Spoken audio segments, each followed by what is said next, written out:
itu kita akan melanjutkan pembelajaran-pembelajaran kita tentang letting go. Seperti biasa kita akan membedah bukunya David Hawkins, di mana di dalam David Hawkins ini kita akan berbicara tentang bagaimana melepaskan gitu ya. Kita udah bahas panjang lebar tentang pikiran, perasaan, emosi, bahwa problem manusia itu kaitannya hanya bagaimana meregulasi pikiran, perasaan, dan emosi sih sebetulnya gitu ya. Dan kita udah bahas dan kita udah tahu bahwa banyak sekali orang yang menahan perasaannya, kabur dari perasaannya gitu, dan dia tidak berdamai gitu. Bahwa teman-teman, banyak orang yang melihat tentang value hidup gitu ya. Bahwa value hidup itu dilihat dari tasnya mereknya apa. Dilihat dari rumahnya di mana, berapa tingkat gitu. Dilihat dari uangnya berapa, itu oke gitu ya. Tetapi value hidup adalah yang terpenting, bagaimana kita bisa berdamai dengan diri gitu. Maka ya kita bisa pakai tas branded gitu ya. Kita bisa kelihatan oke banget, kita bisa punya status sosial yang gimana. Tapi ya kalau menderita dan tidak bisa menerima diri seapa adanya, saya rasa itu bukan value gitu. Gitu ya. Jadi value tidak terletak pada brandnya, pun itu penting, tetapi bagaimana kita bisa menerima joy with self gitu. Anyway, gitu ya teman-teman ya. Karena tidak ada yang bisa membuat kita bahagia, tidak ada yang bisa membuat kita damai kecuali bagaimana kita melatih gitu. Jadi kaitannya tidak pada siapapun di luar, karena sekali lagi teman-teman, jangan pernah berharap siapapun akan menolong kita. Jangan pernah berharap siapapun akan membantu, karena my life is my making gitu. Hidup kita adalah bagaimana pilihan kita gitu anyway. Ya, kira-kira itu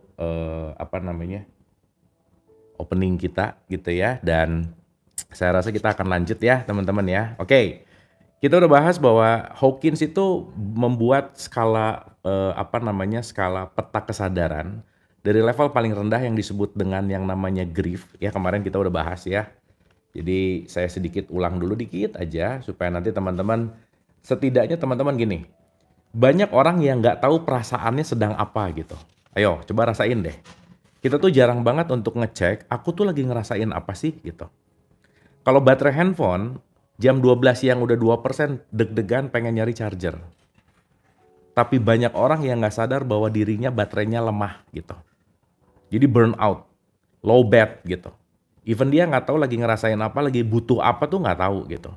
Jadi kalau ditanya kenapa, bete aja pokoknya. Betenya kenapa? Nggak tahu, pokoknya bete aja. Dan itu biasanya ditutup-tutupin, dihindari gitu ya. Dan itulah kenapa Hawkins mengajarkan just letting go gitu. Karena pada ujungnya ketika kita melepaskan, kita akan selamat gitu. Gitu ya. Nah, saya mau baca cover belakangnya dulu ya, ini belum pernah dibaca. Letting Go adalah sebuah buku monumental yang menjelaskan cara paling efektif untuk menyirnakan berbagai hambatan batin menuju pencerahan. Setelah didera puluhan penyakit kronis yang tak tersembuhkan oleh metode medis, Dr. Hawkins memasrahkan semua penyakitnya hingga satu persatu sirna. Hampir semua penyakit fisik dan mental disebabkan oleh emosi-emosi negatif yang terpendam di alam bawah sadar. Alam bawah sadar, coba kebayang nggak? Ketika emosi-emosi itu dilepaskan melalui sikap pasrah, kesembuhan pun terjadi dengan sendirinya. Uniknya, sikap pasrah adalah esensi ajaran semua agama. Tetapi banyak yang gagal menjalaninya karena belum memahami mekanismenya. Ya aku udah ikhlas, udah pokoknya kalau orang ngomong aku udah ikhlas, belum sih kayaknya ya. Gitu biasanya. Melalui buku ini, mekanisme pasrah dijelaskan secara detail melalui pendekatan psikoanalisis untuk menyirnakan blok-blok batin yang menghalangi diri kita dari cinta dan kebahagiaan. Metode ini bisa dilakukan kapanpun, dimanapun, dan efeknya langsung terasa. Oke? Jika Anda telah mengikuti banyak program pemberdayaan diri, ikutan seminar, ikutan workshop, dan jalan spiritual tetapi masih merasa menderita, berhentilah sejenak, baca buku ini agar tahu penyebabnya. Dr. Hawkins, saintis yang mistikus modern, akan memandu Anda menyelam ke dalam diri untuk menemukan kebahagiaan sejati yang merupakan hakikat jiwa setiap manusia. Jadi, you are happiness what you seek. Ya, you are happiness what you seek. Apa sih artinya? Anda, kita adalah kebahagiaan yang kita cari seumur hidup gitu. Jadi kalau kita bicara konteks kebahagiaan, ya sebenarnya kita ini kebahagiaan yang ketutup sama banyak keinginan, ketutup sama banyak judgement. Jadi kalau kita ngelepasin semua itu, kita ya itu bahagia gitu sebetulnya ya. Jadi ini bukunya namanya Letting Go, teman-teman. Oke, tuh. Ini udah berbolak-balik gitu. Tapi uniknya setiap baca gitu ya, kita dapat insight yang dalam lah gitu ya, beda gitu kira-kira. Oke ya. Oke, Hawkins membagi dalam 17 frekuensi. Ingat, satu energi, dua vibrasi, 17 frekuensi. Ya, satu energi, dua vibrasi, 17 frekuensi. Dua vibrasi, 17 frekuensi. Energi, vibrasi, frekuensi ya. Oke, teman-teman, nanti ulang ke belakang supaya itu nanti bisa lebih detail. Oke. Jadi kemarin kita udah bahas ya bahwa si frekuensi yang paling rendah itu, nih ya, kita kembali dulu ke tabelnya Hawkins sebentar. Frekuensi yang paling rendah itu namanya adalah shame, rasa malu. Naik satu level namanya bersalah, naik satu level namanya apatis. Nah jadi teman-teman kalau ada di apatis, rasa bersalah, rasa malu, aduh teman-teman sebisa mungkin jangan lama-lama ada di frekuensi itu. Karena itu frekuensi yang rendah banget gitu kira-kira. Yang kemarin saya cerita bahwa aduh aku tuh ibunya nggak benar, anaknya gini, ngerasa bersalah gitu. Aku tuh orang tua nggak baik, aku tuh nggak baik. Oh semua gitu aja terus diulang-ulang gitu. Hati-hati ya. Ya hati-hati terhadap rasa bersalah. Karena rasa bersalah itu akan adiksi. Dan semakin kita makin merasa bersalah dan semakin malu itu energinya kecil banget gitu. Maka nanti paling bawah tuh udah kadang-kadang, maaf ya. Kenapa orang depresi tuh malas gerak karena nggak ada bensin gitu. Gitu ya, makanya kenapa kita penting tahu kita lagi ada di fase mana supaya nanti kita ngerti bahwa oh aku lagi ini, aku lagi di 20 misalnya, aku lagi di 30 misalnya, aku lagi di 50 gitu misalnya, gitu ya. Ya kalau istighfar bagus, tapi kalau istighfarnya cuman kayak membeo gitu ya, cuman hanya kebiasaan, nggak ngaruh sih gitu. Bagus sih, mengatakan bagus, tetapi ketika kita nggak ngerti apa yang harus diregulasi, itu hanya akan menjadi kata-kata yang diucapkan aja gitu kira-kira. Makanya bagus sekali kita punya kebiasaan beristighfar, tetapi kebiasaan tanpa pengetahuan itu hanya akan menjadi sebuah rutinitas yang diulang-ulang gitu intinya. Gitu ya teman-teman ya. Oke, jadi saya baca cepat ya karena ini udah.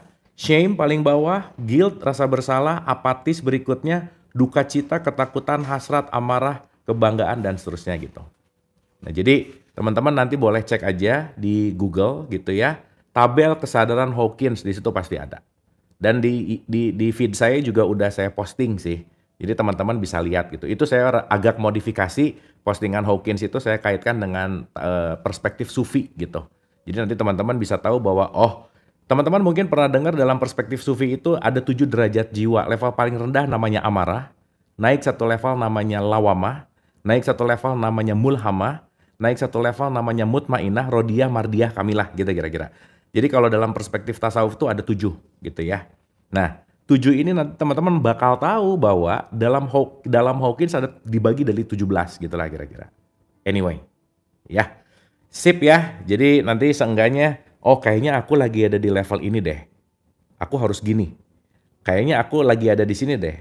Aku penting untuk begitu gitu. Seenggaknya kita tahu kita lagi ada di mana. Teman-teman maaf ya. Kalau kita nggak tahu kita lagi ada di mana, kita nggak tahu kita harus ngapain. Betul nggak? Itulah kenapa self-awareness, bagaimana aware terhadap diri itu penting banget. Dan sedih sih. Kadang orang yang paling nggak pernah kita pedulikan siapa coba? Ini nih. Diri sendiri. Ya suka nggak peduli gitu. Suka nggak care sama diri sendiri. Makanya kekurangan self love gitu. Ya gitu ya teman-teman ya. Alright, so kita akan bicara tentang apati dan depresi. Apatis adalah keyakinan bahwa aku tidak mampu. Duh teman-teman, pede itu perlu ya. Tapi over pede juga bahaya sih.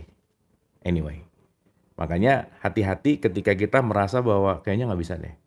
Kayaknya nggak mampu deh. Belum ngapa-ngapain, udah nggak bisa deh. Nggak mampu deh. Nah itu berarti ada di level 3 paling bawah namanya apatis gitu ya kira-kira. Oke, saya mau ngulang contoh ya teman-teman ya. Nah salah satunya minder, yes. Ya, salah satunya minder, benar. Sip ya. Oke. Tapi beda tipis antara malu sama malu-maluin. Beda tipis ya. Anyway. Oke, saya langsung jump ke contoh. Mari kita ambil contoh masalah manusia yang khas dan menelusuri bagaimana mekanisme pasrah bekerja untuk membebaskan kita dari hambatan-hambatan yang paling umum. Ya. Nah, salah satu hambatan yang kemarin kita bahas bahwa 9 dari 10 orang itu takut untuk berbicara di depan umum. Jadi berbicara di depan umum untuk kebanyakan orang menjadi sebuah problem. Kenapa? Nggak pede lah, malu lah, ngerasa omongannya nggak penting lah, ngerasa kayaknya nggak diperhatiin lah, dan seterusnya, gitu kira-kira. Ya, nah maka Hawkins ngambil contoh, public speaking adalah salah satu hambatan yang paling umum pada level apati di arena ini. Kita mengatakan, oh aku tidak mungkin ngomong di depan, aku nggak bisa, aku akan gelagapan, tidak ada yang mau mendengarkanku gitu. Oke? Tidak ada yang layak dikatakan dariku. Jika kita mengingatkan diri sendiri tentang niat kita, kita akan melihat bahwa apati sejatinya hanya menutupi rasa takut. Jadi teman-teman, bisa jadi kenapa kita apatis? Karena si apatis ini nutupin rasa takut gitu. Ya, jadi teman-teman nanti akan lebih peka, aku lagi apatis atau aku lagi takut. Karena takut jauh lebih baik daripada apatis. Kenapa? Karena takut level energinya lebih tinggi daripada apatis gitu.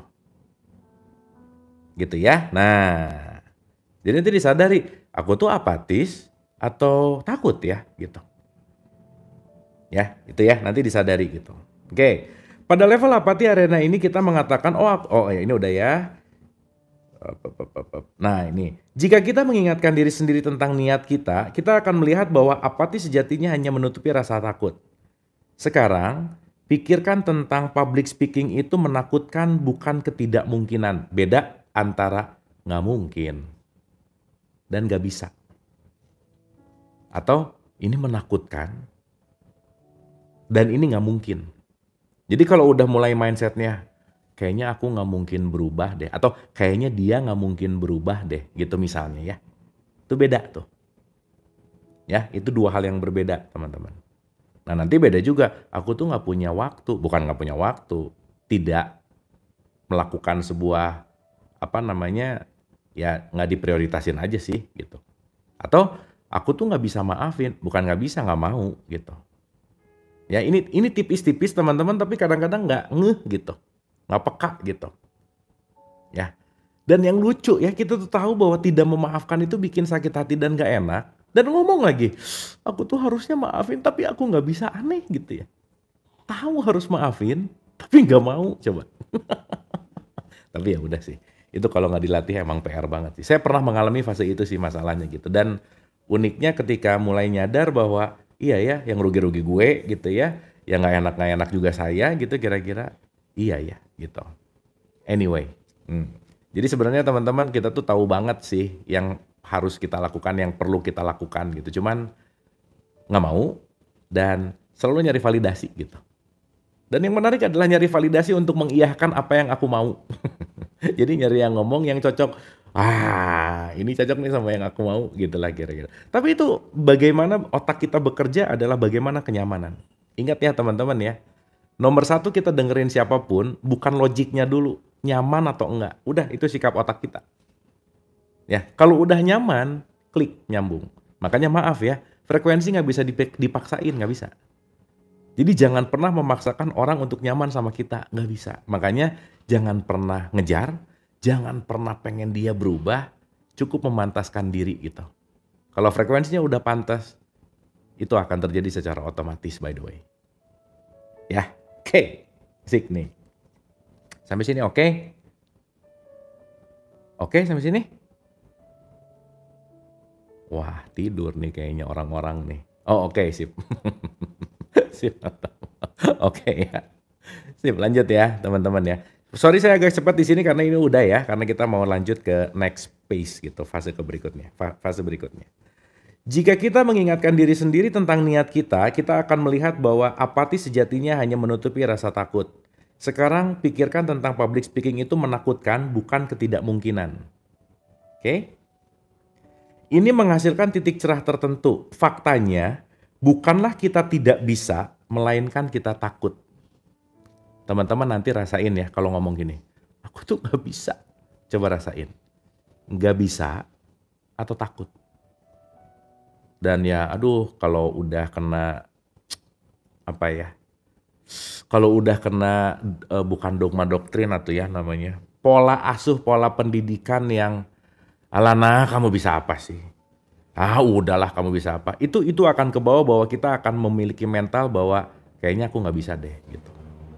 Dan itu teman-teman nggak ada yang bisa ngelatih kecuali kitanya mau latihan. Oke, semangat teman-teman. Dan selalu saya ulang-ulang, terima kasih banget yang udah selalu hadir di Letting Go. Kita semua lagi menyumbang good vibes anyway. Jadi ketika kita datang ke sini vibes-nya oke, setidaknya maaf ya teman-teman ya ini cuma mau cerita, mau denger ini ngerti kek, enggak kek, kalau di sininya udah nyaman, seenggaknya kita istirahat energi sebentar gitulah kira-kira. Ya, seenggaknya dalam 1 jam ke depan nggak terlalu overthinking, dalam 1 jam ke depan nggak terlalu mikirin masalah, dalam 1 jam ke depan nggak terlalu mikirin si yang didendam, nggak terlalu mikirin mantan gitu. Kalau punya itu juga ya, kira-kira ya anyway. Oke, ketika rasa takut ini muncul dan dilepaskan, kita menjadi sadar akan fakta bahwa kita punya hasrat untuk melakukan hal yang kita takuti. Oke, sekarang ketika melihat hasrat, yang dihalangi oleh rasa takut dan mungkin diperparah oleh duka cita karena kehilangan kesempatan di masa lalu, amarah pun muncul. Teman-teman ingat, tidak ada satu hal pun yang luput dari memori. Nggak ada yang kita lupa. Dalam tanda petik, bukan nggak ada yang kita lupa, sorry. Tidak ada yang lepas dari yang namanya memori, meskipun kita lupa. Jadi ingat, teman-teman kalau ada gambar iceberg, paling atas itu yang kecil, tip kecil itu namanya conscious mind. Turun ke bawah agak gede namanya subconscious mind. Lebih bawah lagi namanya unconscious mind. Conscious mind kita itu cuma 1-5%. Apa artinya? 95% kita nggak tahu dan nggak kenal diri kita gitu. Jadi teman-teman jangan heran ya. Kalau si unconscious mind ini lagi meletup naik ke subconscious mind, kadang-kadang gelisah tapi nggak tahu alasannya kenapa. Kadang-kadang tiba-tiba sedih gitu tapi nggak tahu alasannya kenapa. Wah, dahsyat nggak? Itu ada panggilan-panggilan dari unconscious kita naik ke subconscious mind kita, dia nanti meletup ke consciousness kita gitu. Ya. Nah, jadi kalau kita udah mulai ngerti mekanismenya nggak aneh-aneh gitu mikirnya. Aduh, ini kenapa ya? Nah, ngelihat apa jadi uka-uka gitu misalnya. Enggak, itu mekanisme di dalam sebenarnya. Gitu ya. Jadi, kenapa penting untuk mengerti self engineering? Teman-teman jangan lupa ya. Ini tubuh kita ini adalah teknologi paling canggih sesemesta raya. Cuman kebanyakan orang nggak tahu cara pakainya, nggak ngerti manual booknya. Kebayang nggak punya benda canggih, tapi nggak tahu cara pakainya. Misal, beli iPad baru, dijadiin tatakan untuk mau ngiris-ngiris bawang, kan aneh, bener nggak? Waduh, ini keren banget ya, tatakan ngiris bawangnya iPad M4 gitu misalnya. Ya bukan keren sih, itu namanya agak-agak aneh gitu ya kira-kira.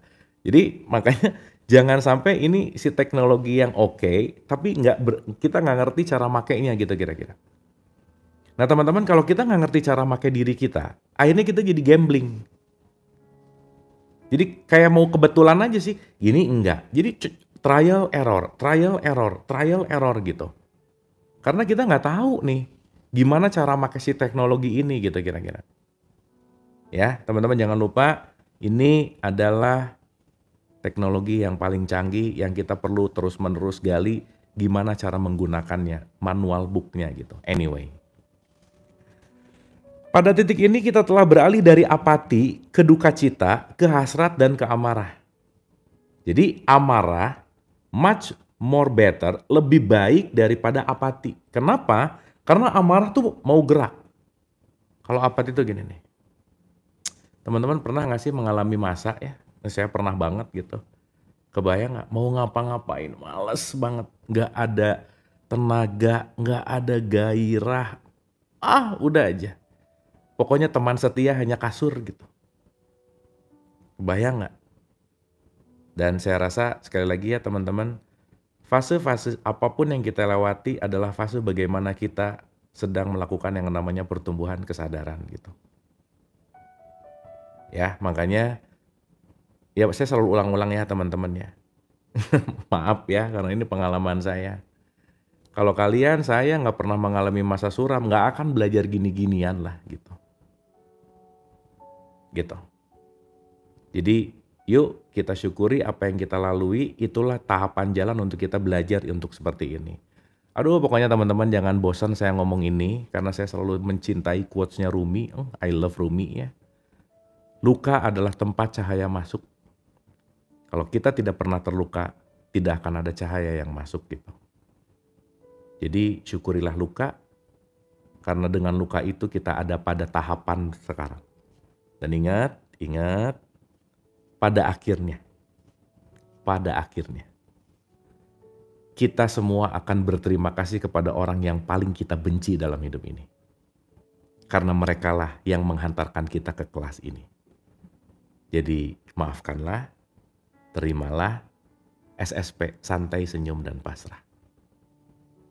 Ya, karena mereka hadir sebagai guidance kita, mereka hadir sebagai tukang pos, mereka hadir sebagai pembawa pesan untuk kita masuk ke kelas ini gitu. Ya, mudah-mudahan ini bisa membawa kita untuk memaafkan. Karena kunci yang terbaik dalam hidup adalah forgiveness gitu. Oke? Pada titik ini kita telah beralih dari apati ke duka cita, ke hasrat, ke amarah. Oke? Dalam amarah, ada lebih banyak energi dan kemampuan untuk bertindak. Amarah sering mengambil bentuk kekesalan, seperti kekesalan karena kita telah setuju untuk berbicara di depan umum dan sekarang merasa wajib untuk melakukannya. Nah, jadi kalau udah mulai melampaui yang namanya apatis, udah mulai tuh. Jadi teman-teman ingat ya, jangan-jangan bukan nggak mau tapi takut gitu. Ya, SSP, santai, senyum, pasrah. Gitu. Gitu ya. Terima, mengalir, pasrah. Sama aja. Ada juga amarah terhadap ketakutan kita yang telah menghalangi pencapaian di masa lalu. Dan amarah itu mengarah pada keputusan untuk melakukan sesuatu terhadapnya. Keputusan ini bisa mengambil bentuk kursus public speaking. Nah, teman-teman, kalau ini kan contoh ya. Saya mau cerita sedikit tentang pengalaman pribadi saya, teman-teman.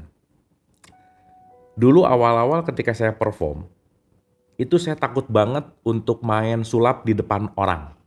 Kenapa? Takut salah lah, takut dibully lah, takut heckler lah. Teman-teman tahu heckler ya? Heckler tuh orang yang suka, aduh nyebelin lah kalau diajak tuh main tuh nyebelin aja. Pokoknya, ya, gitu-gitulah ya. Itu namanya heckler by the way. Nah, tetapi menariknya adalah, yaitu tadi, ketakutan-ketakutan itu selalu ada yang membuat kita akhirnya jadi nggak mau maju gitu kira-kira. Ya udah, mau nggak mau harus apa? Makanya teman-teman, latihan kata kuncinya. Nah, karena waktu itu semangat, jadi akhirnya belajar lagi. Iya ngalelewe bener. Ngalelewe apa ya bahasa Inggrisnya ya? Bahasa Indonesianya apa ya? Ngenyek gitu ya, ngenyek gitu. Ngenyek. Perbedaan orang Indonesia sama orang bule kalau diajak main sulap, ya sepengalaman saya, pertanyaan orang Indonesia nomor satu kalau main sulap, Mas pakai jin ya? Gitu. Terus saya jawab, teman-teman rahasia tapi ya, saya memang sering banget sulap pakai jin sih. Nah, namanya blue jeans. Gitu kira-kira ya. Nah, anyway, sama kayak si public speaking ini teman-teman. Nah, mencemooh bener. Si public speaking ini begitu saya tahu bahwa saya bukan nggak bisa tapi saya takut, saya mau les public speaking. Gitu. Saya mau belajar. Nah, Ada juga amarah terhadap ketakutan kita yang telah menghalangi pencapaian di masa lalu dan amarah itu mengarah kepada keputusan untuk melakukan sesuatu terhadapnya. Contoh ya, contoh. Keputusan ini bisa mengambil bentuk kursus public speaking. Ketika kita mendaftar untuk kursus public speaking, kita telah bergerak naik ke energi kebanggaan karena kita akhirnya menghadapi masalah dengan berani. Anyway, jadi teman-teman, kalau kita udah les, kan kebayang ya, aduh kalau abis les tuh ngerasa paling oke, kenapa? Bisa gitu. Dulu ya zaman-zaman SSC gitu ya, zaman-zaman GO gitu waktu saya SMP, SMA, itu kan les tuh ya. Jadi teman-teman sekolah yang nggak les tuh nggak tahu cara cepatnya. Oh kalau udah les, wis kan anak SSC nih gitu. SSC tuh apa ya? Oh anyway itulah pokoknya tempat les aja ya gitu ya kira-kira. Nah, saya belum pernah ke Primagama sih. Nah, GO bener Ganesha Operation, bener-bener. Cuman itu cerita-cerita kakak-kakak saya sih, saya waktu itu belum lahir ya. Ini mah dongeng dulu-dulu. Ini mah cerita-cerita saya nggak tahu sih sebenarnya, cuman ini didongengin ya gitu.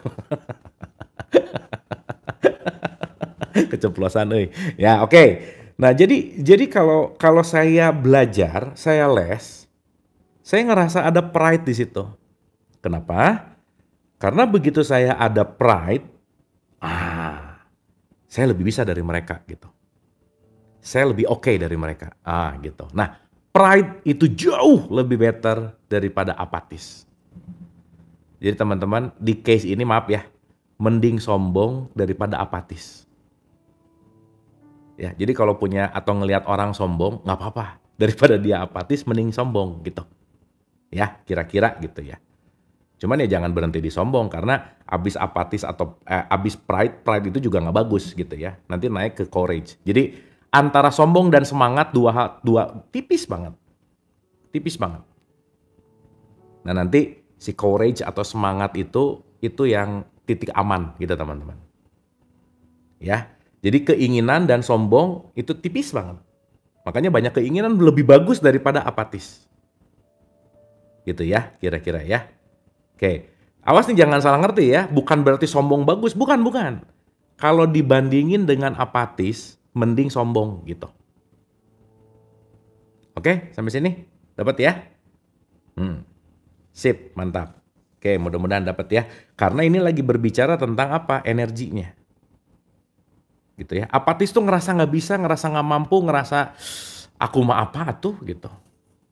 Itu ya teman-teman, hati-hati ya, jokes itu tuh kadang-kadang kayak jokes tapi diulang-ulang jadi beneran lagi, jangan-jangan.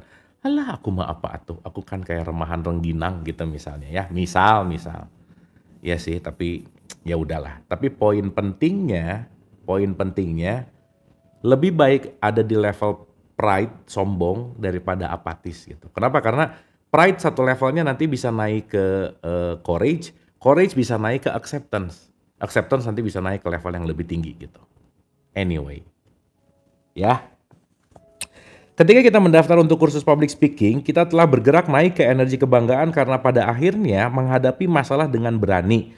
Dalam perjalanan ke kursus public speaking, sekali lagi, lebih banyak rasa takut yang muncul. Karena rasa ini terus-menerus diterima dan dipasrahkan. Kita menjadi sadar bahwa kita memiliki keberanian dalam kemampuan kita setidaknya untuk menghadapi ketakutan kita dan mengambil tindakan untuk mengatasinya. Nah teman-teman, jadi kalau lagi takut jangan ditolak, di-accept. Saya lagi takut, dah. Kalau lagi kesal, jangan ditolak, saya lagi kesal, dah. Terima aja dulu, jangan dimodifikasi, jangan pengen berubah, kesal, bahagia, jangan. Semakin kita memodifikasi dan pengen merubah kekinian yang dirasakan, semakin kita akan membuat dia menguat terus gitu kira-kira. Gitu. Apa bedanya apatis sama tawadu? Beda. Kalau apatis, aku nggak mampu. Kalau tawadu, rendah hati gitu. Itu beda. Ya, kalau tawadu tuh rendah hati. Kalau apatis rendah diri. Nah, tuh. Yang satu rendah hati, yang satu rendah diri. Awas ketuker. ya aku kan sebagai orang yang rendah diri. Nah, ini kalau bikin status salah bahaya. Aku sebagai orang yang rendah diri. Nah, dia tadinya mau sosokan rendah hati padahal jadi salah gitu. Hati-hati ya, itu beda tipis memang. Gitu ya. Nah, bicara mudah menjalaninya susah memang iya sih. Tapi kalau kita nggak belajar ya gimana mau menjalani sih. Betul sih, bener. Bicara emang mudah, tapi mudah-mudahan kita juga di sini kan bukan hanya untuk dibicarakan gitu ya, tapi kita sama-sama aplikasikan anyway. Oke teman-teman, karena kalau nggak diceritain ya nggak jadi belajar ya gitu kira-kira. Terus kalau saya diem aja, sip nggak ngerti gitu, makanya saya harus cerita gitu. Oke ya teman-teman ya, ketika kita mendaftar untuk kursus public speaking, kita telah bergerak naik itu ya, poin pentingnya ya. Dalam perjalanan ke public speaking tadi, banyak rasa takut yang muncul, tapi karena kita udah sadar, kita udah terbebas dari apatis setidaknya. Oke? Level keberanian memiliki banyak energi. Energi itu mengambil bentuk pelepasan terhadap residu rasa takut, amarah, dan hasrat, sehingga di tengah-tengah kelas public speaking, kita tiba-tiba mengalami penerimaan. Dengan penerimaan muncullah kebebasan dari perlawanan yang sebelumnya mengambil bentuk rasa takut, apati, dan amarah. Sekarang kita mulai mengalami kegembiraan. Nah, jadi teman-teman benar sih. First start always the most hardest part. Jadi hari pertama tuh emang selalu paling susah sih ya. Sok dari apa aja, mau diet, mau olahraga, mau live gitu ya. First day, hari pertama kerja, itu pasti sesuatu yang paling PR gitu. Tapi pertanyaannya kalau nggak dimulai mau kapan? Karena kalau cuman mikir, nanti lagi gitu. Senin hidup baru. Nah udah Senin, Senin depan aja deh. Ya udah Senin depan, Senin lagi depan hidup baru. Udah nggak jadi gitu. Terus nanti komplain, hidup aku nggak berubah. Lah kamu kebiasaan yang nggak kamu rubah kok gitu. Seberat hari Senin. Benar-benar. Seberat hari Senin gitu. Oke. Ya. Teman-teman penting untuk terus nanya-nanya ya. Mau sampai kapan sih gitu. Sedih oke. Kasih batas waktu. Mau sampai kapan? Marah oke, kasih batas waktu, mau sampai kapan? Hari pertama ditinggal sedih bener banget. Dan that's okay. Tapi ditanya mau sampai kapan? Karena hidup selalu move on. Hidup selalu berjalan, mengalir gitu. Ya. Dan anyway teman-teman, bagaimanapun kita pasti akan berpisah ya, mau nggak mau. Suka nggak suka, mau nggak mau, keterpisahan itu nggak bisa dielakkan gitu. Jadi momennya bukan kapannya, bukan seberapa lama menujunya, tapi sesaat kita masih memiliki waktu antara jarak saat ini sampai ke perpisahan. Di situ saya rasa penting untuk kita selalu disyukuri gitu, dinikmati gitu. Jadi teman-teman kalau lagi ada yang banyak masalah ribet, sisakan waktu untuk tetap menikmati apapun dalam masalah itu gitu. Kadang suka gini, aku tuh lagi banyak masalah, nggak pantas untuk happy-happy, nggak pantas untuk senang-senang, ini lagi masalah nih. Jangan gitu. Jangan gitu. Seberat apapun, luangkan waktu untuk bahagia. Kenapa? Karena bahagia itu pilihan. Mau ada masalah, nggak ada masalah, bahagia bisa kita pilih saat ini juga. Anyway. Gitu ya. Oke, awas kena jerawat, ini lagi puber. Tadi ada yang nyubit. Oke, sampai sini oke ya, teman-teman ya. Jangan lupa itu ya. Karena stigmanya sekarang, pokoknya kalau lagi bete, lagi kesel, lagi susah, harus susah aja gitu. Kayak nggak pantas gitu bahagia sekarang. Aku tuh bahagia nanti aja deh kalau masalahnya udah beres. Ya nggak akan beres-beres atau. Ya, oke. Ada kepercayaan diri karena penerimaan. Aku mampu melakukannya. Nah, switching. Nih ya, switchingnya dari sini. Dulu takut mau perform. Begitu udah menguasai, ketagihan malah. Pengen main terus. Kenapa? Karena udah menguasai gitu. Karena udah switch dari apatis menuju kepada penerimaan. Duh teman-teman kebayang ya kalau Dulu awal-awal saya live TV dulu inget banget di RCTI gitu ya. Kebayang satu kamera itu mewakili jutaan mata gitu. Dan salah waktu live itu fatal banget kan gitu. Waduh, pertamanya tuh grogi, takut, udah aja. Aduh itu nggak enak banget, bener demam panggung lah gitu. Nah lama-lama nggak ada panggung demam gitu. Itu selalu diulang-ulang ya. Lama-lama nyari panggung aja pokoknya gitu. Gitu ya. Karena kenapa? Di situ udah ada switching gitu. Dari apatis, menerima, akhirnya apa? Saya gembira melakukannya gitu. Ya, cara menghilangkan grogi gimana? Diterima dulu aku grogi. Saya ingat ya waktu di kelas public speaking, ini cerita teman-teman. Kadang orang tuh grogi gitu ya, waktu di depan umum. Gimana coba? Si guru ini saya lupa nama gurunya, lupa banget, udah lama banget. Tapi teorinya saya ingat banget gitu. Dan itu saya aplikasikan. Kalau kamu di depan umum lagi merasakan cemas atau takut, ceritain aja. Kamu nggak usah nutup-nutupin itu dari audiens gitu. Nah saya coba tuh. Jadi pernah suatu saat lagi show tuh lagi gundah. Hadirin sekalian, saya sebetulnya malam hari ini lagi ngerasa nggak tenang. Lagi merasa khawatir dan lagi cerita gitu. Nah setelah ada cerita apa dan lain-lain, diterima gitu. Justru itu bisa menjadi storytelling yang menarik justru gitu. Nah itu asik lah pokoknya.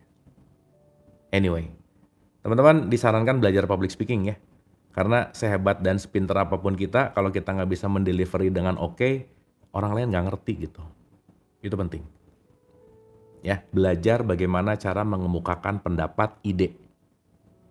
Karena salah paham itu datang karena kita nggak bisa nggak bisa menyampaikan apa yang kita rasain gitu kira-kira. Itu penting. Ya, itu penting banget. Latihan. Oke? Ada kepercayaan diri karena penerimaan, aku mampu melakukannya. Pada level penerimaan, ada kesadaran yang lebih besar terhadap keberadaan orang lain sehingga di kelas public speaking kita menjadi sadar akan rasa sakit, penderitaan, dan rasa malu orang lain di dalam kelas dan mulai peduli pada mereka. Nah, inilah perlunya community, teman-teman. Teman-teman nge-like nggak? Sorry, check one. YT, aman? Tok aman, TikTok oke. Coba cek dulu. Ini kok kayak nge-lag sih? Oh aman. Teman-teman di YT aman. Oke, sip. Sorry. Tadi ada yang nulis nge-lag, takutnya nge-lag. Aman ya. Alright. Nah, jadi ada gini. Oh ya, balik. Inilah kenapa pentingnya community. Teman-teman gini. Kalau orang lagi mau pergi kelas public speaking, berarti kan orangnya semuanya pada nggak bisa public speaking ya. Berarti semuanya senasib gitu. Senasib. Jadi begitu kita salah, nggak apa-apa dia juga semuanya salah gitu kira-kira. Nah itu tuh bikin kita jadi sama nih. Kayak kita kumpul malam hari ini di frekuensi ini, sesama satu frekuensi tuh ya itu tadi gitu. Ngerti bahwa gua ngerti banget lu takut ya ngomong di depan. Iya gua juga sama. Nah ini sama nih. Ini kalau dikumpulin masalah kita tuh nggak jauh-jauh beda. Ya kita kalian ya. Nggak jauh beda aja. Urusannya di situ-situ aja gitu kira-kira. Gitu ya. Nah makanya ketika kita ada dalam community, disitulah the power of community. Makanya nanti akan jadi kecerdasan kolektif gitu. Ya anyway. Ya jangan ngomongin jerawat lah udah. Ini lagi puber udah dibilangin juga ya. Sip. Oke. Aku mampu melakukannya. Pada level penerimaan ada kesadaran yang lebih besar terhadap keberadaan orang lain sehingga di kelas public speaking kita menjadi sadar akan rasa sakit, penderitaan, rasa malu orang lain, di dalam kelas mulai peduli pada mereka. Nah, ini yang asik teman-teman. Teman-teman, ini kalau ada yang ini memang nggak malam hari ini nggak komal ya. Kalau komal tuh kan cerita gitu ya. Kita ada empati gitu ya. Kalau di roomnya Kohen gitu misalnya, ada cerita. Dengar cerita orang lain, gitu. Ada empatinya. Ngerasa nggak gitu? Iya ya. Dia cerita gitu ya terhadap masalah. Kita benar-benar sangat empati gitu di situ. Dan itu kan apa coba? Munculnya di situ apa coba? Nih, dengan munculnya welas asih terhadap orang lain, kesadaran yang terpusat pada diri sendiri lalu menghilang. Jadi ketakutannya jadi hilang gitu. Jadi begitu dengar, welas asihnya muncul gitu. Muncul aja. Nah tapi ini tuh beda tipis sih teman-teman. Hati-hati ya kalau ada kata-kata bersyukur yang nggak tepat pada komposisinya. Contoh-contoh. Nah kamu tuh bersyukur, nah lihat tetangga makan aja susah. Nah ini bukan bersyukur, namanya ngehina gitu ya. Karena bersyukur bukan masalah ngebandingin gitu, bukan itu poinnya. Gitu ya. Nah nanti kita bahas lebih detail di belakang. Nah cuman ini kenapa perlu community, kenapa perlu base dari community, karena dengan community yang satu frekuensi bisa membangkitkan welas asih gitu. Kan jangan lupa ya teman-teman, frekuensi itu nggak bisa bohong lah. Pokoknya nggak jauh-jauh gitu. Contoh lagi, kita misalnya nggak bisa mengutarakan sesuatu, tiba-tiba ada teman yang naik ngobrol, apa yang dia omongin mewakilkan banget kita. Pernah gitu nggak teman-teman? Kita nggak ikut ngobrol, nggak ikut cerita, nggak ikut ngomongin apa permasalahan kita, tapi kita dapat jawaban karena diwakilkan. Coba, top banget nggak? Nah, maka ya di situ. Ketika kita kumpul dalam same frekuensi yang sama, ada welas asih di situ. Oke? Sip ya. Dan mudah-mudahan ini kita pupuk nih teman-teman. Kita pupuk welas asih ini gitu. Kita pupuk frekuensi ini. Saya tuh selalu terharu dan selalu bahagia bahwa yang datang ke sini kita sama-sama di frekuensi ini yang ini tuh momen mahal loh. Sok ya, kebayang nggak kalau nggak ada yang namanya online, ini saya harus nyewa GBK kali tuh di seberang untuk ngumpulin 700 di sini, 200 di sini, 800 orang, coba kebayang nggak? Gitu ya, itu aduh udah deh, super dahsyat gitu. Ya, oke ya teman-teman ya. Nah, peristiwa itu lalu disusul dengan datangnya momen-momen kedamaian. Jadi emang tahapan gitu, nggak bisa cepet-cepet sih, nggak bisa. Tahapan aja, ya. Dalam perjalanan pulang dari kelas, kita mengalami kepuasan batin, perasaan bahwa kita telah tumbuh, bahwa kita telah berbagi. Beres les, aku sekarang tahu cara ngomong harus gini, dan itu rasanya pengen cepet-cepet ngomong. Dan itu rasanya pengen cepet-cepet dipraktekin gitu. Gitu ya teman-teman ya. Dalam pengalaman berbagi, kita telah melupakan diri sendiri untuk beberapa saat. Teman-teman, please, apapun yang kita miliki, berbagilah. Karena, aduh ini jadi rada ngomongin teologis ya. Ini gampangan aja. Hitungan dunia dan akhirat, quote and quote ya, itu totally different, beda banget. Dalam hitungan dunia, uang semakin dikeluarin, semakin habis. Tetapi dalam sebaliknya, kebaikan yang dikeluarkan itu semakin tambah gitu.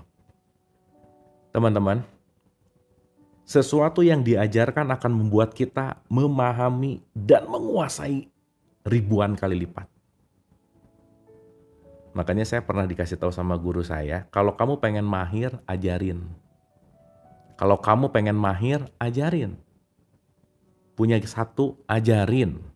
Dua, ajarin. Kenapa? Begitu ngajarin, terasah. Begitu ngajarin, jadi lebih mastery dan disitulah poinnya bisa naik ke level berbagi. Itulah kenapa berbagi itu banyak sekali kalau kita ngomongin hormonal gitu ya. Gitu teman-teman. Maka kenapa sih outputnya itu adalah welas asih gitu. Kenapa sih value-nya itu adalah kebermanfaatan gitu kira-kira. Anyway. Dalam perjalanan pulang dari kelas, kita mengalami kepuasan batin, perasaan bahwa kita telah tumbuh, bahwa kita telah berbagi. Dalam pengalaman berbagi, kita telah melupakan diri sendiri untuk beberapa saat. Ingat teman-teman, ketika kita berbagi, akunya nggak ada. Jadi pengen cerita ini. Punten ya kalau udah ulang-ulang jangan bosan. Saya jadi ingat salah satu ceritanya, saya lupa ini Ibnu Arabi apa Ibn Rushd atau Rumi gitu ya. Tapi kalimatnya gini teman-teman. Ada seorang murid yang pengen belajar kepada guru sufi gitu. Terus dia tanya, "Syekh, saya mau belajar tentang ketuhanan. Saya pengen kenal Tuhan, Syekh," dia bilang. Tuh guru sufinya. Tahu nggak si guru ini nanya pertama kali ke muridnya apa? Pertanyaannya adalah, "Kamu udah pernah jatuh cinta belum?" "Belum, Syekh." "Udahlah. Kalau kamu belum pernah jatuh cinta, kamu jangan pernah pengen belajar tentang ketuhanan." Bingung tuh. Apa urusannya ya jatuh cinta dengan ketuhanan gitu. Dah, singkat cerita dia pulang, terus dia ngalamin jatuh cinta, terus dia baru ngerti. Ternyata satu teman-teman. Ketika kita jatuh cinta, yang ada hanyalah yang kita cintai. Bahwa mencintai adalah meniadakan aku gitu. Bahwa mencintai menghilangkan aku. Kenapa? Karena di saat itulah I am nothing. Akunya nggak ada. Betul nggak? Nah itulah ketika kita berbagi, akunya nggak ada. Dan disitulah tumbuh kesadaran. Makanya maaf banget ya. Segimanapun kita mau dapat hikmah kemana-mana, tidak akan ada hikmah yang kita dapatkan dalam pembelajaran baca, dalam kajian, dalam apa. Nggak bisa. Hikmah hanya diberikan kepada orang-orang yang berbuat kebaikan. Doing, doer, lakukan. Karena sadarilah ketika kita nolong siapapun, I am nothing. Nah di situ dia baru ngerti si muridnya gitu. Anyway, apalagi ketika ceritanya Yusuf dan siapa? Kok jadi lupa sih? Siapa pasangannya Yusuf ya kok jadi lupa? Ya itu ada satu cerita gitu ya. Wah itu keren banget sih. Ya nanti kapan? Julaiha, yes. Lu pernah dengar cerita Yusuf Julaiha? Whole story dari perspektif Rumi? Buh, itu keren banget sih. Itu sama seperti ceritanya ya Ibnu Arabi udah pasti ya, Rumi juga gitu. Ya kira-kira kurang lebih begitulah. Intinya adalah peniadaan aku gitu. Ya, oke. Nanti saya cerita ya. Ini kita beresin dulu di sini. Duh yang bawa obor tuh siapa ya yang mau ngebakar yang mau ngebakar surga, yang mau ngebakar surga sama yang mau ngebanjur neraka tuh Rabi'ah Al-Adawiyah. Nah, itu nanti similar dengan Rabi'ah Al-Adawiyah. Ya, nanti kita cerita. Dalam pengalaman berbagi, kita telah melupakan diri sendiri untuk beberapa saat dan lebih mementingkan kebahagiaan orang lain. Anyway, kita menikmati pencapaian orang lain. Dalam keadaan ini, ada anugerah yang mentransformasikan diri kita. Teman-teman, saya sangat bahagia banget kalau orang yang ketika ngobrol bareng sama saya dan orangnya jadi ngerti banget, dia lebih dapat banget, dan dia bisa lebih pesat, dan dia bisa lebih mendapatkan sesuatu yang luar biasa. Priceless teman-teman. Udah deh. Dah aja. Misalnya ya, ada orang belajar kartu sama saya, terus si orangnya jadi sukses banget. Ya ampun, udah deh. Tuh, dahsyat aja. Gitu ya. Dalam keadaan ini, ada anugerah yang mentransformasi diri kita, penemuan kasih sayang di dalam batin, perasaan terkoneksi dengan orang lain, dan rasa welas asih atas penderitaan mereka.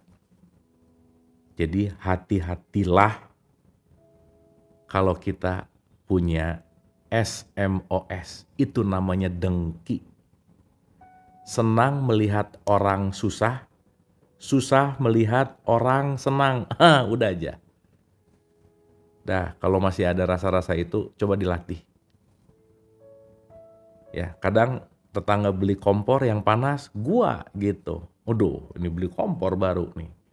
Duh, nih tetangga nggak kerja, mobil baru mulu nih. Dari mana nih? Jangan-jangan dari gunung. Udah gitu aja gitu kerjaannya gitu ya. Kira-kira gitu intinya. Ya, jadi hati-hati kalau udah mulai masuk ke stadium 3. penyakit hati itu kan stadiumnya ada 4 ya teman-teman, masih ingat nggak? Iri, sorry, benci, iri, benci, dengki, dendam. Nah, kalau udah dendam, stadium 4 aja udah gitu. Nah makanya dicek kalau temen sukses, kitanya, nah hati-hati. Ya, hati-hati aja. Oke? Dengan perkembangan penuh ini, kita kemudian bisa berbagi dengan orang lain tentang bagaimana kita menyimpan rasa takut berbicara di depan umum. Nah, akhirnya bisa cerita. Dulu ya, saya tuh nggak bisa, saya takut. Teman-teman bisa bedain nggak? Mana orang cerita dengan pengalaman dan mana orang cerita dengan dongeng? Bisa bedain nggak? Kalau orang nyeritain cuman dongeng, kayak hampa gitu. Pernah nggak ngerasa gitu teman-teman? Tapi kalau contoh ya, ketemu guru misalnya. Guru nih, aduh guru ya. Kehadirannya aja udah gitu loh. Baru ngomong beberapa kata aja udah celup celup celup. Kenapa? Karena dia walk the talk. Karena dia mengucapkan apa yang dia lakukan. Jangan lupa, energi terbesar dalam ucapan kita adalah sesuatu yang kita lakukan. Oke? Dengan perkembangan penuh ini, kita kemudian bisa berbagi dengan orang lain tentang bagaimana kita menyimpan rasa takut berbicara di depan umum. Langkah-langkah yang kita ambil untuk mengatasi keberhasilan yang kita alami, meningkatnya penghargaan pada diri sendiri, dan perubahan-perubahan positif dalam jalinan hubungan kita. Seluruh perkembangan ini adalah dasar dari kekuatan self-help group. Nih, kayak kita teman-teman. Teman-teman kita kan sok ya. Ini rata-rata dari kita semua nih nggak ada yang pernah ketemu langsung, bener nggak? Nggak tahu, nggak ketemu gitu. Tapi nggak tahu kenapa gitu ya. Kayak ini kayak udah ketemu lama, kayak udah ngobrolnya enak banget gitu ya, kayak frekuensinya nyaman banget. Gimana ya susah diceritain tentang kenyamanan ini kan nggak bisa dibuat-buat gitu loh teman-teman. Setuju nggak? Ngerasa gitu nggak? Betul nggak? Kayak yang udah lama kenal gitu ya, kayak yang ngobrol nyantai banget gitu, kayak yang nyaman aja gitu. Nah ini Hawkins bilang ini disebut dengan yang namanya self-help group gitu. Ya dan ini kan teknologi udah asik ya gitu. Jadi ya kita paradoks ya. Di satu sisi teknologi bisa membuat gini, di satu sisi juga bisa destroying sih gitu. Tapi anyway, that's life. Nggak mungkin tanpa paradoks dalam apapun itu gitu by the way. Ya. Berbagi pengalaman batin dari level terendah ke level tertinggi dalam skala emosi. Apa yang pada mulanya tampak sulit dan tak tertanggungkan, kini telah diatasi dengan hasil yang gilang gemilang. Peningkatan penghargaan pada diri sendiri ini kemudian meluas ke bidang lain, dan peningkatan rasa percaya diri menyebabkan keberlimpahan materi yang lebih besar dan kesuksesan dalam karir. Pada level ini, cinta mengambil bentuk berbagi dan menyemangati orang lain. Teman-teman kalau kita udah melampaui sesuatu, pasti deh ada rasa gemes. Ayo dong, gitu. Betul nggak? Dan itu alamiah gitu. Karena tahu bahwa dulu saya gitu, nggak mau bisa lah gitu. Ayo dong gitu. Gitu ya. Pada level ini, cinta mengambil bentuk berbagi dan menyemangati orang lain, aktivitas kita pun menjadi konstruktif. Konstruktif. Berarti kalau konstruktif, vibrasinya ada di mana? Power dong. Betul nggak? Kalau power berarti kenapa? Ada kekuatan. Nah, energi yang dipancarkan pun positif dan menarik bagi orang lain. Menyebabkan umpan balik positif yang tiada henti. Udah teman-teman. Umpan balik yang tiada henti. Diulang-ulang. Diulang-ulang. Diulang-ulang. Makanya nanti di level Hawkins ya, contoh sederhana ya. Satu orang di level penuh welas asih, itu dia bisa memengaruhi ribuan orang di level 200 ke bawah, teman-teman. Jadi analoginya ya, ini mah bodoh-bodohannya supaya gampang ya, supaya gampang aja. Let's say kita ngomong di Jakarta aja ya. Teman-teman tahu kalau Cilandak itu di Jakarta Selatan. Kalau ada orang rumahnya di Cilandak bangun dengan super happy dan super peace, itu dia akan memengaruhi se-Jakarta Selatan. Bodoh-bodohannya gitu aja gampangannya.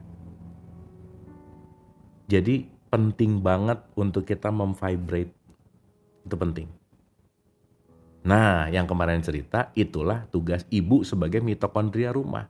Kalau ibu bangunnya bete, oh udah, beres. Serumah bete aja.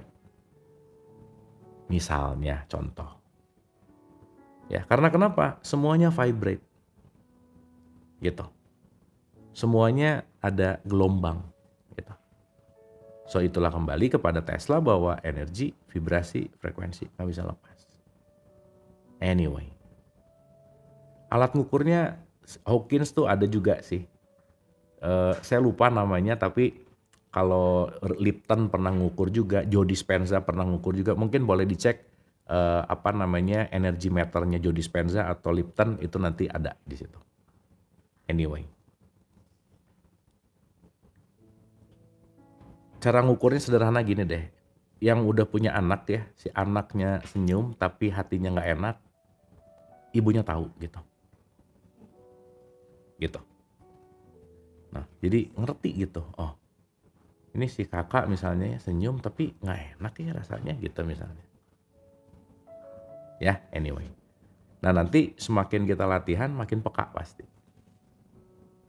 Gitu. Ya.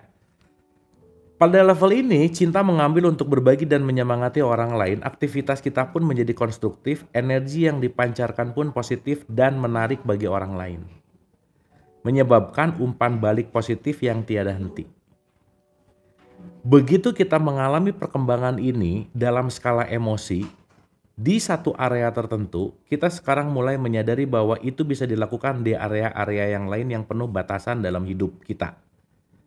Di belakang semua aku tak mampu, hanyalah aku tidak akan.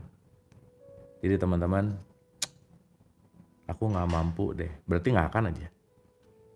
Sama ingat ya waktu saya cerita, kayaknya nggak mungkin deh sama dengan aku nggak mau. Ah, nggak mungkin, ya udah nggak mau gitu. Ya, jadi kalau udah nggak mau, semesta bingung lu maunya apa sih gitu, pengen tapi ngerasa nggak mampu gitu, aneh gitu sebetulnya. Ya, itu penting banget. Makanya energi, pikiran, fisik itu sebisa mungkin satu align, satu arah gitu. Karena antara pikir, energi, perasaan, tubuh yang align itu akan progres gitu kira-kira. Kan biasanya jadi acak-acakan ya, pikiran kemana, perasaan kemana, tubuhnya nggak ngapa-ngapain. Senin hidup baru, tapi diem mulu gitu, nggak bisa. Oke, di belakang semua aku tak mampu, hanyalah aku tidak akan. Aku tidak akan berarti aku takut. Atau aku malu. Atau aku takut gagal. Ya, ini banyak yang nggak disadari nih tentang takut ini gitu. Anyway. Aku tak mau menurunkan kebanggaanku. Di belakangnya adalah amarah pada diri sendiri dan keadaan-keadaan yang ditimbulkan oleh kebanggaan diri. Menerima dan melepaskan perasaan-perasaan ini membawa kita pada keberanian dan dengan itu akhirnya penerimaan dan kedamaian batin paling tidak pada area yang telah diatasi. Ya. Apati dan depresi adalah harga yang kita bayar karena patuh pada diri kecil kita. Itu yang kita dapatkan karena telah memainkan peran korban atau yang disebut victim. Aduh, aku korban nih. Gara-gara dia aku. Jadi drama banget gitu hidupnya. Ingat ya, apa yang dikasih makan itu tumbuh. Ada hidup, ada drama hidup. Jadi kalau drama hidup yang dikasih makan, dia akan tumbuh. Victim terus gitu. Jadi kalau victim terus, mereka salah gara-gara mereka. Aku gini gara-gara, aku tuh nggak bisa berkembang gara-gara aku dari kecil tuh diajarin sama, oh udah tuh, jadi si paling tersakiti, bener. itu mental victim gitu. Oke? Sekali lagi teman-teman, sedalam apapun kondisi kita terpuruk lagi apa dan lain-lain, luangkan waktu untuk bahagia. Bentar juga nggak apa-apa lah. Jangan sampai mikir bahwa aduh udah mah lagi kasus ini kayaknya belum layak untuk bahagia dan belum layak untuk senang-senang gitu. Enggak gitu gitu. Ya, seenggaknya ada luang waktu bahagia bentar aja nggak apa-apa. Sok sedih lagi habis gitu. Nah, nanti lama-lama switching gitu. Ingat ya, semuanya pilihan. Pilihan. Oke? Apati dan depresi adalah harga yang kita bayar karena patuh pada diri kecil kita, itu yang didapatkan karena telah memainkan peran korban atau victim dan membiarkan diri kita diprogram. Ingat ya, diprogram oleh apa? Subconscious mind kita. 95% diri kita adalah kebiasaan, habits, perception. Diulang-ulang, autopilot. Ya, dan itu kalau nggak dilatih nggak bisa.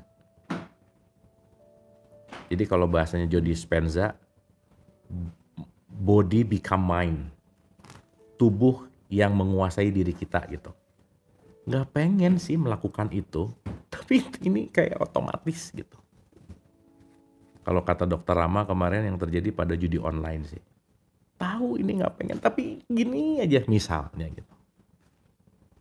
Ya, itulah kenapa penting untuk melakukan yang namanya reprogramming dengan melakukan salah satunya adalah changing atau melakukan new habits. Lakukanlah kebiasaan baru gitu.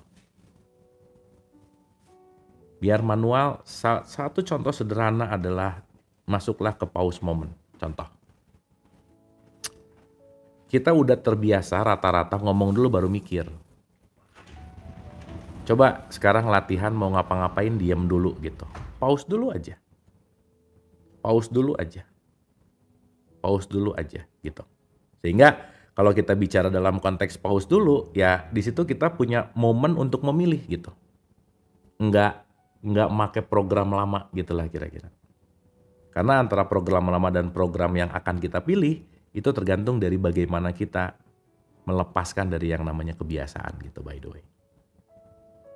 Ya teman-teman, banyak pause. Kalau dalam tradisi Islam kan pausnya 5 kali sehari. 5 kali sehari pause itu kan sebetulnya untuk apa? Supaya kita nggak berputar-putar di kebiasaan yang sama gitu kira-kira. Ya. Oke. Itu yang kita dapatkan karena kita memainkan peran korban, victim, dan membiarkan diri kita diprogram. Itu adalah harga yang kita bayar karena tunduk pada kenegatifan. Itulah resiko menolak bagian dari diri kita sendiri yang penuh kasih, berani, dan agung. Itulah akibat dari membiarkan diri kita direndahkan oleh diri sendiri atau orang lain. Itu merupakan konsekuensi dari mempertahankan diri sendiri dalam konteks negatif. Kenyataannya, itu hanyalah pembatasan terhadap diri kita yang kita biarkan terjadi tanpa sadar. Jalan keluarnya adalah menjadi lebih sadar, balik lagi. Apa makna menjadi lebih sadar? Untuk memulainya menjadi lebih sadar berarti mulai mencari kebenaran untuk diri sendiri. Alih-alih membiarkan diri kita diprogram secara membabi buta, baik oleh kekuatan dari luar atau kekuatan pikiran kita sendiri, yang berusaha merendahkan diri sendiri dengan berfokus pada segala hal yang lemah dan tak berdaya. Untuk keluar dari sana, kita harus menerima tanggung jawab untuk menangani kenegatifan yang sekian lama kita yakini. Ingat ya, faktor keyakinan sangat bermain di sini gitu. Ya, hati-hati sama keyakinan kita, kalau penting perlu upgrade keyakinannya gitu. Karena jangan-jangan kita lupa untuk mengupgrade itu gitu. Ya. Maka jalan keluar dari hal ini adalah mulailah mempertanyakan segalanya. Nah, ini penting. Ada why di situ. Ingat nggak waktu kita bahas teman-teman, sebisa mungkin kalau mau ngapa-ngapain, perlu nggak? Habis itu dikerjain ya udah. Tapi kalau misalnya mau gini, tanya dulu, ini perlu nggak? Nah, kerjain. Karena kadang-kadang banyak hal yang nggak perlu yang kita kerjain gitu. Justru habis energi di tempat hal yang nggak penting gitu. Kan saya selalu ulang-ulang ya teman-teman, marilah kita selalu melihat energi seperti uang. Jangan diinvestasikan di tempat yang zonk, yang merugikan. Kalau kira-kira nggak perlu marah, nggak usah marah. Kalau kira-kira nggak perlu komen, nggak usah komen. Nggak semua posting harus ada komen kita misalnya. Nggak semua berita harus kita tahu gitu. Nah disitulah kita penting untuk melakukan filter by the way. Oke. Ada banyak model akal pikiran atau yang disebut mind. Salah satu yang terbaru adalah model komputer. Kita bisa melihat konsep akal pikiran atau mind, atau pikiran atau thought. Akal pikiran itu mind, pikiran itu thought, ya itu dua hal yang beda ya. Dan sistem keyakinan sebagai program. Ingat ya, keyakinan itu program. Kita diinstal sama apa jadi keyakinan kita. Jadi hati-hati sama keyakinan. Aku tuh yakin, hati-hati nih. Karena program kita beda gitu. Ya, hati-hati. Makanya dalam perspektif tasawuf, yakin tuh ada 3. Ainul, ilmun, hakul. Jadi tahu ilmunya, nyaksikan, sama mengalami langsung gitu. Itu penting. Oke? Karena semua itu adalah program, maka semua itu bisa dipertanyakan, dibatalkan, dan dibalik. Nih. Program positif bisa menggantikan yang negatif jika kita mau. Program positif bisa menggantikan yang negatif jika kita mau. Pun sebaliknya. Ya kalau udah yakin tuh bahaya ya. Kayak placebo lah gitu teman-teman. Ya itu juga hati-hati sama keyakinan. Aspek yang lebih kecil dari diri kita tentu saja mudah menerima pemrograman negatif. Jadi memang pemrograman negatif jauh lebih cepat on gitu ya kira-kira. Jika kita melihat sumber pikiran kita, mulai mengidentifikasi asal-usulnya dan menghentikan kepongahan melabelinya sebagai milikku, dan karena itu kita pun melindunginya. Jadi teman-teman, kenapa orang yang susah melepaskan kemelekatan itu pasti menderita? Kenapa? Karena dia pengen megang terus gitu, nggak mau kehilangan. Makanya salah satu ego terbesar itu adalah bagaimana ego selalu ingin melindungi identitas gitu. Ya, hati-hati gitu. Makanya kalau kita terlalu melekat kepada identitas itu bahaya. Ya, makanya penting untuk ngelepasin identitas gitu. Anyway. Kita bisa memperhatikan bahwa pikiran bisa dilihat secara objektif. Oke, ingat ya, ada realitas objektif, ada realitas subjektif. Ini bolpen, subjektif atau objektif kira-kira? Ayo, subjektif atau objektif? Ini realitasnya gini, kalau saya bicara bahwa ini adalah bolpen nih ya, itu sebetulnya kebenaran bukan kira-kira? Bukan, tapi kesepakatan gitu. Subjektif, bukan objektif. Kita menyebutkan ini adalah bolpen. Dan kita sepakati gitu. Kalau saya dari kecil dikasih tahu ini pensil, saya akan bilang pensil. Betul nggak? Ya, makanya ada subjektif, objektif, ada interrealitas subjektif nanti. Nanti kita bahas habis gitu.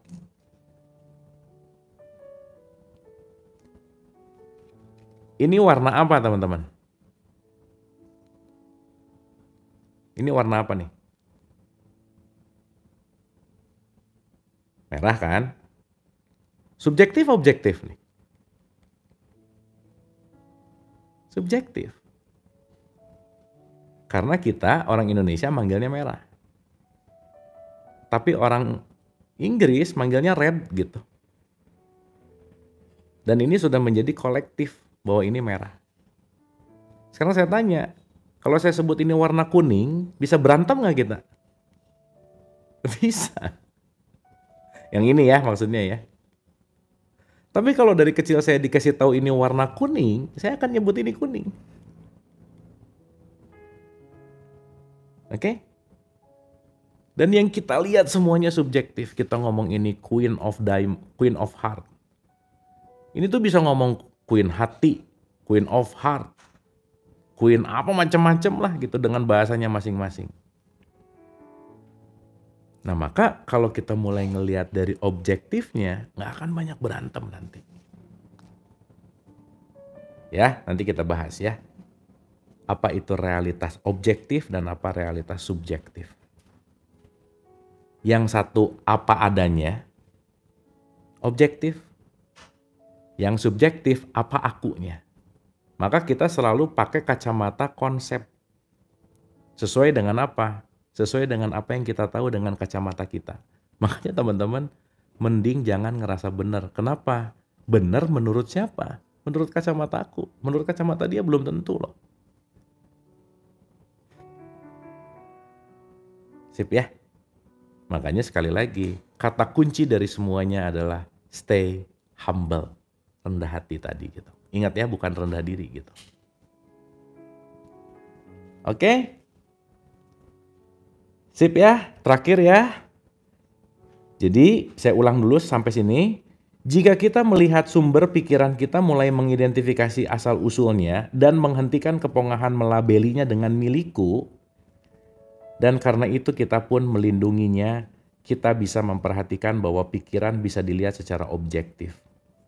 Kita bisa melihat bahwa asal-usul pikiran seringkali merupakan pemrograman sejak kecil dari orang tua, keluarga, guru, layaknya kemampuan menggiring bola dari teman bermain sepak bola atau mengocehkan informasi yang kita dapatkan dari koran, film, televisi, radio, gereja, novel, input, dan semuanya.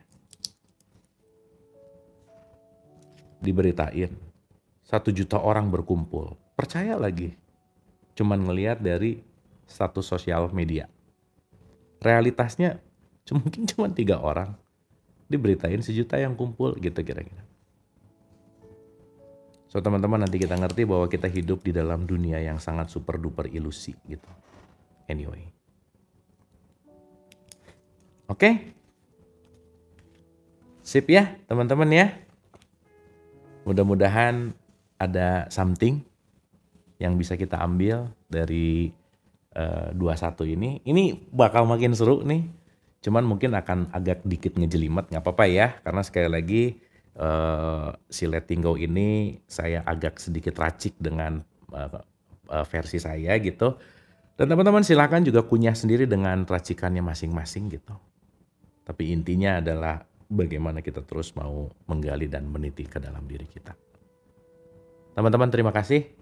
Semoga bermanfaat, semoga ada bahan untuk kita kontemplasikan. Seenggaknya penghantar untuk bobo malam hari ini, bobo yang nyenyak. Hatur nuhun dan love you all.